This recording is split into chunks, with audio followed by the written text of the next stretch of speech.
Assalamualaikum warahmatullahi wabarakatuh. Bismillah walhamdulillah.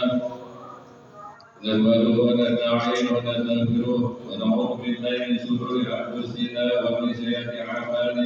Man yahdihillahu fala mudilla lahu wa man yudlilhu fala hadiya lahu. Asyhadu an la ilaha illallah wahdahu la syarika lahu wa asyhadu anna Muhammadan abduhu wa rasuluhu la nabiyya ba'dahu. Allahumma shalli wa sallim wa barik ala sayyidina wa habibina wa syafi'ina sayyidina wa maulana Muhammad wa ala alihi wa sahbihi ajma'in. Amma ba'du, fa ya ibadallah, usikum wa nafsi bittaqwallah wa qad fatal muttaqun wa hudukum ala ta'atillahi wa ta'ati rasulih fi kulli waqtin la'allakum tuflihun. Wa qala Allah ta'ala fi kitabil karim wa wasdaqul qailin inna Allaha wa malaikatahu yusalluna 'alan nabi ya ayyuhalladzina amanu sallu 'alaihi wa sallimu taslima. Allahumma shalli wa sallim wa barik 'alaihi. Allahumma shalli wa sallim wa barik 'alaihi. Allahumma shalli wa sallim wa barik 'alaihi wa 'ala alihi wa sahbihi ya rabbi bil mustafa wa li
segala puji terus kita menerus memanjatkan pujian kehadirat Allah Subhanahu wa Ta'ala. Dengan kita memanjatkan terus pujian ke Allah Subhanahu wa Ta'ala, itu merupakan bagian daripada rasa syukur kita. Kenapa kita harus menerus setiap kita mau melaksanakan ibadah diiringi dengan memuji Allah Subhanahu wa Ta'ala? Sebab Allah Subhanahu wa Ta'ala tidak berhenti terus menerus menikmati menganugerahkan karunia kepada kita, terutama karunia nikmat iman, nikmat Islam dan nikmat. Salawat dan salam semoga tercurah kepada baginda Nabi Muhammad Sallallahu Alaihi Wasallam beserta para keluarga, sahabat dan para pengikutnya hingga akhir zaman. Diterangkan di dalam keterangan kitab Nasohibul Kitab. Syekh Nawawi Al-Albani mengutip keterangan yang penting untuk kita perhatikan dan penting untuk jadi pedoman dan pegangan buat diri kita untuk supaya kita mendapatkan kehidupan bahagia dunia dan apa kata beliau? Qala Abu Thalib telah berkata Syekh Abu Thalib, man jalasa ma'a samaniyati asnafin,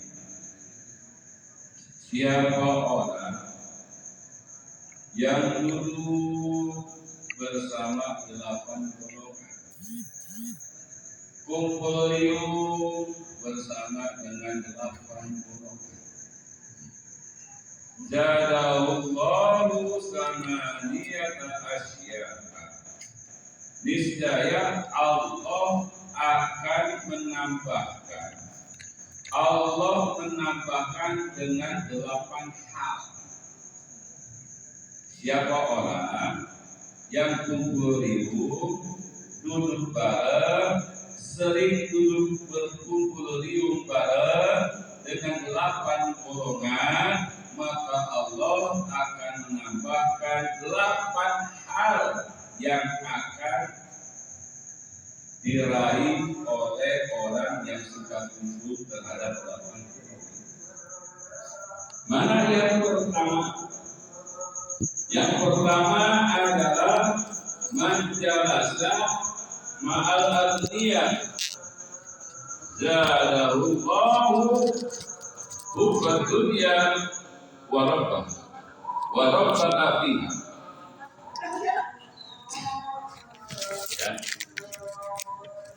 Siapa orang yang duduk kumpul sering duduk kumpul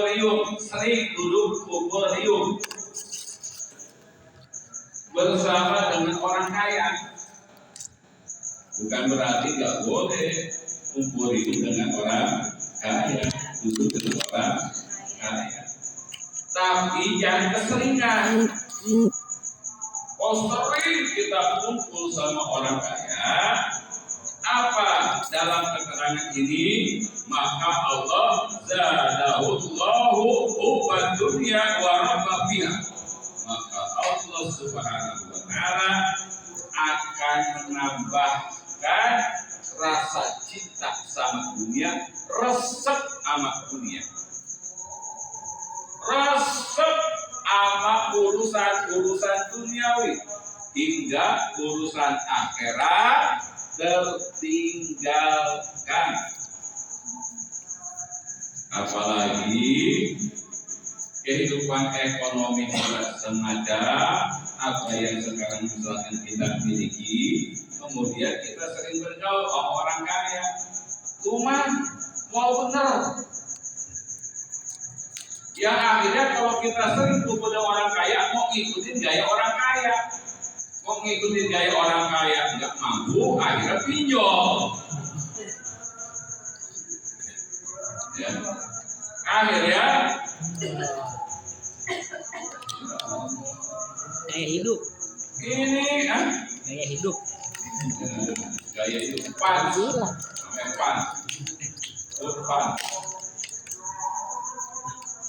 akhirnya nyimbangin karena gaya hidup orang kaya, kemudian ekonomi kita apa adanya, seperti apa yang kita miliki sekarang, akhirnya kita babak belur. Stres akhirnya mikirin urusan duniawi, stres mikirin utang, stres ngadepin kolektor. Masya Allah. Semoga jika seandainya ada saudara kita yang korban video, Allah jaga ini dan keluarga. Allah sadarkan. Amin. Mudah-mudahan bertaubat. Amin. Kalau bertobat sama Allah, semoga dekorator yang datang ke rumah orang yang pinjol, mudah-mudahan Allah luluhkan hatinya. Amin apa? Allah luluhkan hatinya dekorator. Begitu melihat kita bawanya kesianan, kayak kami jadi nabinya. Amin apa? Amin. Oh, mana aku tuh dipaksa begitu. Ya. Loh, ya Allah, sekali itu gara-gara kayak begini banyak kayaknya rumah tangga jadi berantakan. Ini termasuk video ini termasuk setan jasa ini sebenarnya. Setan jasa itu merusak rumah tangga. Keturunan itu ada berapa makhluk namanya? Ini kan 9 kan? Di antaranya yang bikin hancur rumah tangga itu setan yang bermarga dasi. Makanya punya anak jangan ngomong bahasa Arab, namanya dasi. Dinamain walahan. Apa yang dinamain Fir'aun? Ya. Nyahu. Setannya. Katanya apa? Iya, katanya apa? Jadi bukan berarti kita nggak boleh bergaul sama orang kaya, duduk kumpul di rumah orang kaya, tapi jangan keseringan. Kenapa?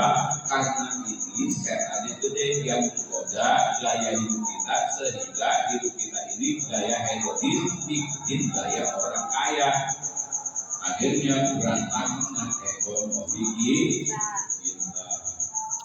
Kayak belakang, gaya hidup hedonis, kayak cepat kaya, korban edisi cash dulu apa? Namanya iklannya apa? Wah ini bukan kiai yang teknik yang ada ikut, benar tidak? Kiai orang tak PH. Benar tidak? Itu ada yang Insya Allah. Kenapa? Karena oknum-oknum yang harusnya mengurusi urusan umat, dia diamanahkan pejabat pemerintah di bidang agama, semuanya hampir rata-rata 80% itu pejabat yang ngurusin agama pada ikut edisi cash. Masyarakat ini apa? Oh, entah itu ikut. Oh, entah itu ikut. Berantakan semua akhirnya. Ada nggak yang kaya sekarang dari edisi kita kerja? Ada ya? Kaya utang. Mudah-mudahan yang korban semacam itu biar Allah ganti rezekinya. Amin ya Rabbal. Saya mah bukan berarti kasihan sama orang yang ngajak-ngajakin pinjol, yang diajaknya ngebela-belain sertifikat rumah digadein biar dapat duit bangun tidur dan juga transferan.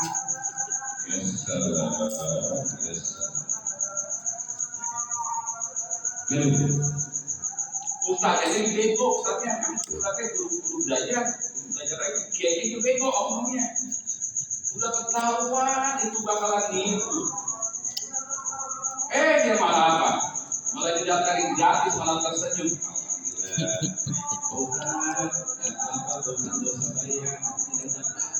Padahal nama itu mau dijual, yang jatuh KPK.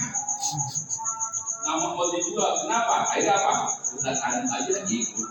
Padahal didaftarinnya Gratis. Buat apa? Buat narik masa. Oke, anu aja sampai ada bilang mau ini murid saya. Banyak kok ustaz-ustaz dan kiai-kiai yang ilmunya lebih daripada abi katanya, daripada ikut. Ayo sekarang apa? Dan sekarang pola ya aku hidupnya berantakan. Satu buat ini ada utang 800 juta. Aku meninggal dunia itu sakit apa? Sakit depresi kayak kalian ngaji.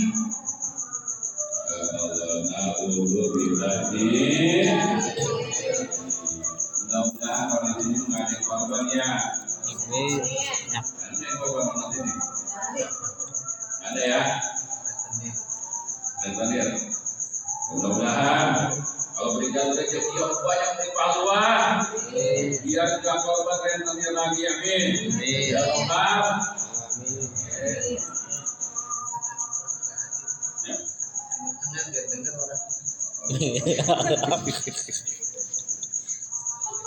Orang di dalam keterangan hadis yang membicarakan hal yang riba, utang yang riba, pinjam yang riba, itu Allah sediakan 71 pintu dosa. 71 pintu dosa. Kalau dia minjeminnya 10 orang, tapi pakai bunga, 1 orang aja minjemin riba, itu dosanya seperti dia menjinahi ibu kandungnya 7 kali berturut-turut. 1 orang. 1 orang dan 1 orang itu yang hasilnya dimakan oleh dirinya, itu kualitas dosanya adalah 7 kali berturut-turut menjinai ibu kandungnya sendiri. 1 orang 7, ya 1 orang 7. Kemudian 7 kali 71 berapa? Berarti 4.900 menjinai ibu kandungnya. Benar nggak? Apa 409? 490 apa 490? 491, 497,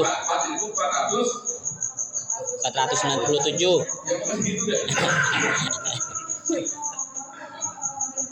Itu 1 orang, dia ngajak lagi, dia ambil lagi, dia pinjemin lagi, jadi kali 2.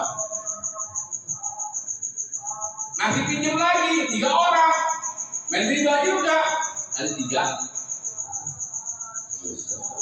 Itu sebelum dia wafat, sebelum dia meninggal dunia, akan di bumi hanguskan hartanya, akan diberikan penyakit yang susah obatnya, akan diberikan penyakit yang berat, akan diberikan penyakit yang menghabiskan harta bendanya, sehingga harta bendanya ini menyisa terhadap dirinya. Inilah bagi si pemakan riba.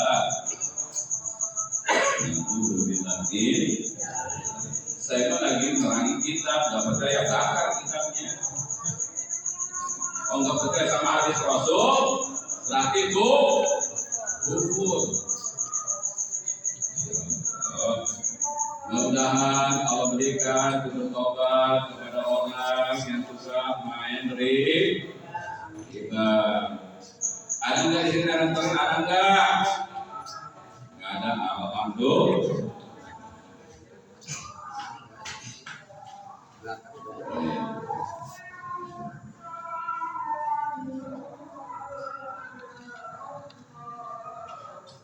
Terus yang kedua, waman jalasa, siapa orang yang sering mengumpul duduk ma'al fuqara, bersama dengan orang fakir, orang susah. Apa dalam keterangan ini? Dalam keterangan ini aswala lahu sukro waridho, maka dia akan diberikan tambah sifat syukur dan ridho atas karunia dari Allah Subhanahu wa taala, atas bagian daripada Allah Subhanahu wa taala bi ismatillah. Ketika dia sering kumpul dengan orang yang ekonominya rendah di bawah kita, mereka akan mengatakan, alhamdulillah, saya mau walaupun bukan 10 juta, anak sudah pada kuliah, anak sudah pada sekolah. Alhamdulillah, saya mau walaupun gajian saya 100 juta, orang mah duit 2 juta dibagi-bagi buat sebulan. Alhamdulillah, saya mah punya duit 5 juta sebulanan cukup. Yang lain mah punya duit 100 juta enggak cukup. Jadi merasa dia ini bersyukur kepada Allah Subhanahu wa taala. Coba kalau kita beri contoh orang kaya punya gaji 10 juta merasa cukup kan kurang. Masa kurang. Tapi kalau kita bergaul sama orang yang ekonominya di bawah kita, rata-rata kita sering bersyukur apa sering nggak bersyukur? Alhamdulillah, saya mau walaupun punya duit bulanannya 3 juta, anak pada sehat, apa baik dimakan, oncom dimakan, toge dimakan, jengkol dimakan. Ya, belum hujan lagi nih apa nih? Makan. Aku dimakan. Apalagi kacang dimakan, sayur asam dimakan. Coba dia apa? Dia gajinya gede, dia makan 100 juta sebulan, tapi setiap hari makannya pakai nasi merah. Udah gitu nggak bebas ngopi, benar nggak? Udah gitu, begitu makan kacang-kacangan rasanya bener. Alhamdulillah, saya mau walaupun hidup kontrak, anak apa baik dimakan, sehat walafiat, begitu. Terus lagi kagak selingkuh. Lagi sore banget, mau punya duit 1 miliar sakit-sakitan, apa mau punya duit ya kan 2 juta sehat apa boleh dimakan? 1 miliar sehat. Itu nama pilihan curang. Coba kata orang yang punya duit tapi sakit-sakitan dalam hatinya, udah begini. Apa itu namanya? Setrek. Rata-rata kalau orang yang ekonomi rendah mah paling penyakit pilek doang, sama selek dah. Mau puyeng, paling jangkis, kenapa punya itu? Pakai sesrek.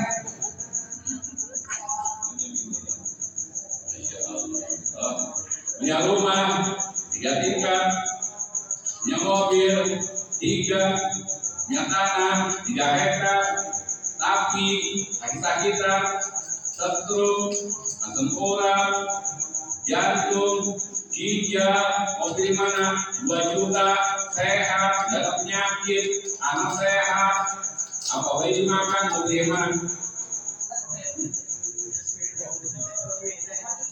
Alhamdulillah sehat, tapi punya duit. Wah, lihat itu. Ya, maka akan muncul rasa syukur kita kepada Allah Subhanahu wa taala dan ridho atas bagiannya. Maaf karena banyak rata-rata ini enggak semua ya, rata-rata enggak semua, rata-rata itu karena tidak mampu memegang amanah kekayaan dari Allah Subhanahu wa taala, akhirnya kadang-kadang dampak ke psikologis anak. Saking kayanya tuh, tapi jauh sama agama, Jauh sama sedekah. Anaknya narkoba. Anaknya main mobil sampai tabrakan, sampai kepala sama kaki bisa.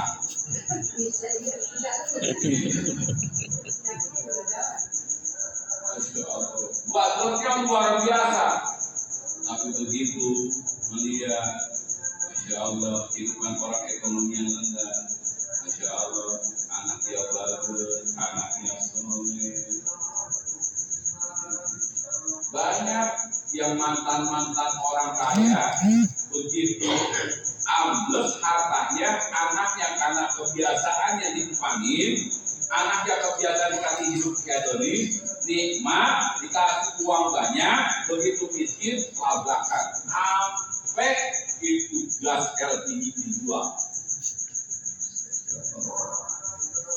Ada yang semacam ini. Masnya ODA, berusaha. Ada. Alhamdulillah ini. Makanya kita ketika pada saat ekonomi kita rendah, kita bersyukur kepada Allah Subhanahu wa Ta'ala. Kumpul riung sama orang yang ekonominya di bawah kita, insya Allah akan muncul sifat rasa syukur dan ridho atas bagian dari Allah Subhanahu. Lima berdua orang susah, bapak ya, itu naik daerah. Berat ya, nggak berat. Alhamdulillah nih. Apa pernah saya sampaikan? Apa orang kaya yang dermawan, orang kaya ahli sedekah, orang kaya ahli infak, orang kaya ahli jariah. Tapi meninggal dalam keadaan membawa harta kekayaan. Meninggal hartanya belum dibagi-bagi. Itu masuk ke surganya 500 tahun daripada orang yang miskin, orang fakir. Orang kaya kok, yang dermawan, yang rajin sedekah, apalagi yang betul, apalagi yang korek. Yang dermawan aja, dia ahli sedekah, ahli infak, ahli jariah, tapi ketika meninggal dunia meninggalkan harta waris 500 tahun jaraknya masuk ke surga daripada orang yang matilah dalam keadaan miskin. Ini ada beberapa orang yang belum pernah mendengar juga kan ya, yang beberapa orang ini udah pernah mendengar ya. Nggak apa-apa, nah dibahas lagi. Jadi matilah dalam keadaan miskin kalau memang tidak punya harta kekayaan. Sebelum kita meninggal dunia, bagi-bagiin biar jatuhnya hibah, jangan jatuh waris. Kalau jatuh waris itu 500 tahun jaraknya kalau orang kaya. Kalau orang miskin ninggalin warisan apaan? Warisan hutang.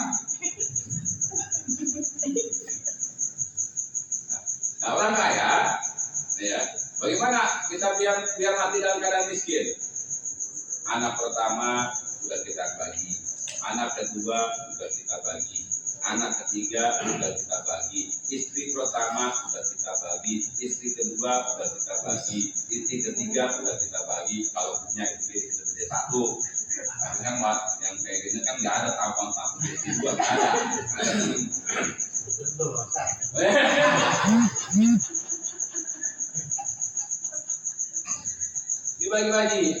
Dibagi-bagi. Maka ketika dia meninggal dunia, meninggal dalam keadaan tidak membawa harta yang akan dihisab oleh Allah Subhanahu wa Ta'ala. Ini pentingnya. Saya punya guru, Pak Katino, yang guru belum lama meninggal dunia. Belum lama meninggal dunia, istrinya 3, anaknya banyak, tanahnya hektaran, di mana-mana ada sawahnya banyak, kendaraannya banyak, rumahnya banyak. Saya punya guru meninggal, belum sempat itu hartanya dibagi-bagi. Karena orang ngerti siangnya meninggal dunia, malam-malam itu harta harus dibagi-bagiin semua. Repotnya luar biasa, ini 3 tuh. Gak tahu nih apa mewariskan ke murid apa enggak, ini 3 tahu.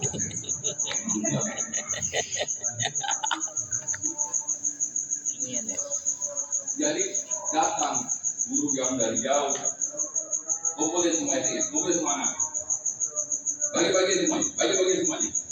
Malam ini juga, kenapa? Kalau memang saya sama orang tua, dia orang tua ini aman masuk surga tanpa ada hisaban harta dari Allah Subhanahu. Mau saya sebutin namanya, saya sebutin pokoknya belum lama meninggal dunia, hartanya masya Allah, anaknya masya Allah. Kebenaran anaknya pada jadi kiai, pada kaya lagi. Udah gitu, udah jadi haji semua lagi.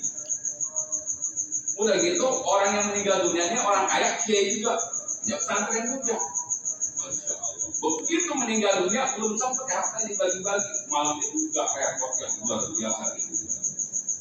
Jangan sampai semacam itu. Masih untung itu guru saya punya ilmu, anak-anaknya, jadi kumpulin keluarganya, ngerti. Kan yang kagak ngerti makan repot. Kalau ada bahasa tanah aja belum kering, udah ini warisan, gitu. Padahal kalau itu warisan yang segera harus dibagi. Ya, kalau kita meninggal dunia mempunyai harta. Kalau kita meninggal dunia dalam keadaan kaya, walaupun dia ahli sedekah 500 tahun jaraknya.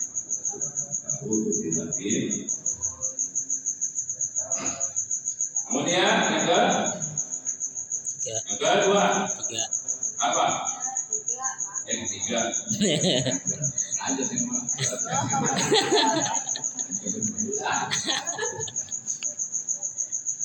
wa man jalasa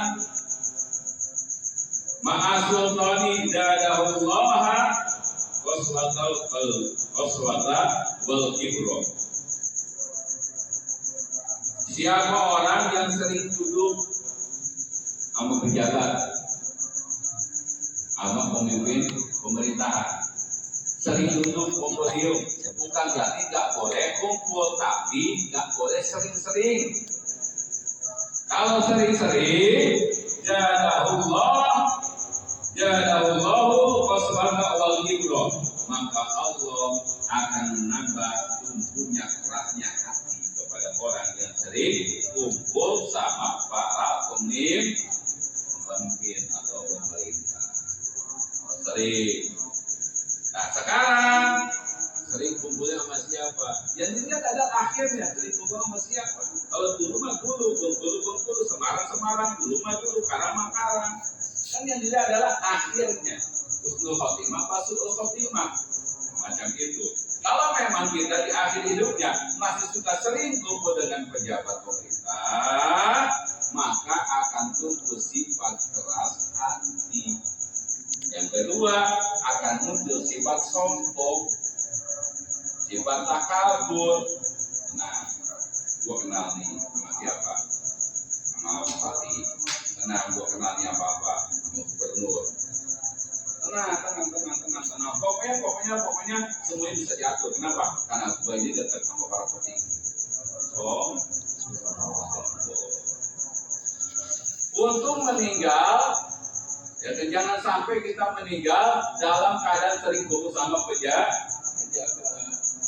Bukan berarti nggak boleh, sewaktu-waktu boleh, tapi jangan sering-sering. Kenapa? Biar bagaimanapun kita hidup bernegara, harus ada koneksi, harus ada hubungan, harus ada relasi. Tapi jangan sering-sering ngebuntutin kemana-mana. Macam itu. Bisa dipahami nih?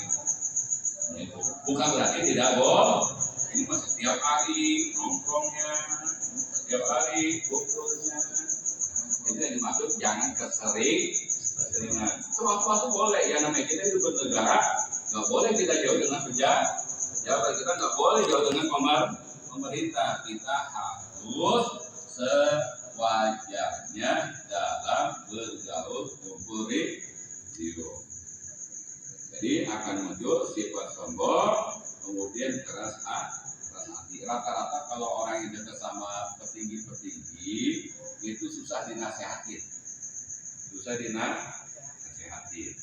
namanya keras hati. Kemudian waman jalasa ma'anisa jadahullahu jahla wasahwata. Bagi laki-laki, kalau sering kumpul sama perempuan, laki-laki sering kumpul sama perempuan, Allah nambahin sifat bodoh, nambahin sifat susah masuk ilmu. Jadi Allah tumbuhkan yang namanya sifat kebodohan. Yang kedua, Allah tambahkan rangsangan syahwatnya.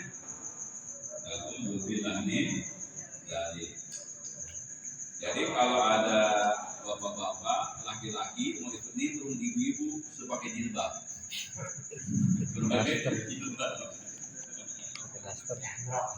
Ya, antok. Kumpulah bau kena. Pak, bapak ibu-ibu apa bapak ini?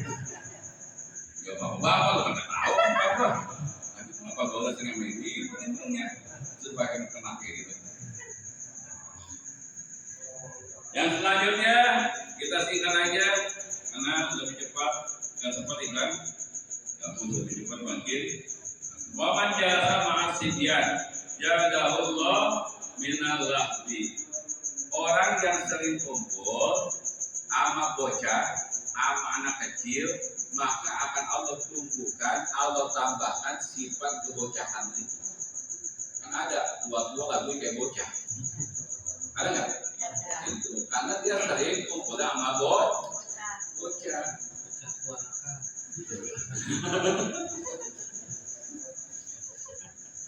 Coba lah. Kan kalau depan rumah saya kan TK, udah ibu TK, gitu ya, ibu guru yang ngajarin TK, udah kayak bocah lagi. Iya.